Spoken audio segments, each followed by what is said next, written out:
Nah, saudaraku, ketika kerajaan Tarumanegara itu memudar di abad ke-7, ke-8, karena memang ada kekuatan-kekuatan baru yang muncul di Jawa Tengah dan Jawa Timur, tetapi yang mendominasi peradaban di sini, artinya yaitu di Jawa Barat bagian utara, yang kemudian kita kenal sebagai Jakarta sekarang ini, itu dikuasai, dipengaruhi oleh kerajaan Sriwijaya.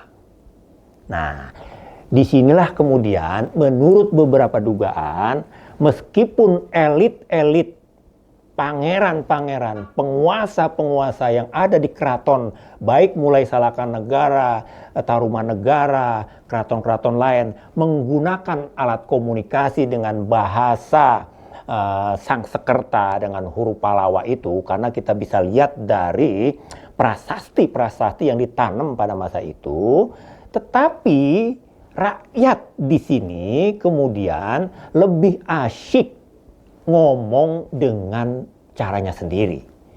Karena pada abad 8-9 itu kekuatan dari Sumatera, khususnya di kerajaan Sriwijaya itu begitu dominan, maka pengaruh bahasa Melayu di sini menjadi salah satu yang paling dirasakan oleh hulun, oleh masyarakat atau oleh orang-orang sini, yang kemudian dia menjadi bahasa Melayu Betawi. Jadi pada abad 8-9 itu pengaruh kerajaan Sriwijaya begitu dominan di sini, sehingga bahasa Melayu, peradaban-peradaban Melayu sudah dikenal oleh masyarakat di sekitar sini. Nah, kemudian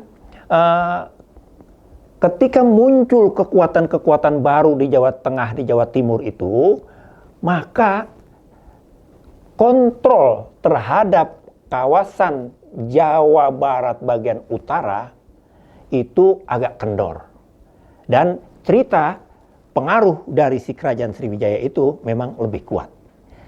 Maka kemudian masuk abad ke-12, ke-13, tahun 14 ya, ke abad ke-14, kita tahu bahwa kawasan itu kemudian dikuasai oleh kerajaan Sunda Pajajaran, ya, kerajaan Pajajaran. Kenapa begitu? Karena bandar yang dikenal sebagai Bandar Kalapa akhirnya berubah menjadi Bandar Sunda Kelapa. Jadi pada 1333 kawasan itu sudah berganti nama menjadi Bandar Sunda Kelapa. Nah, kota bandar ini demikian luar biasanya strategis. Akhirnya orang dari mana-mana datang ke sini, terutama orang-orang dari Eropa.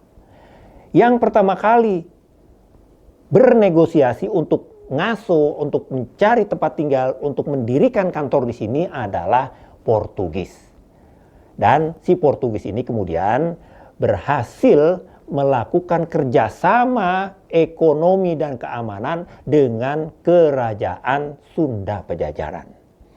Maka di tahun 1522 terjadi MOU antara kerajaan Portugis dengan kerajaan Sunda Pajajaran, yang salah satu buktinya dari perjanjian itu sekarang disimpan di Museum Sejarah Jakarta yang dalam bentuk padrau atau padrong.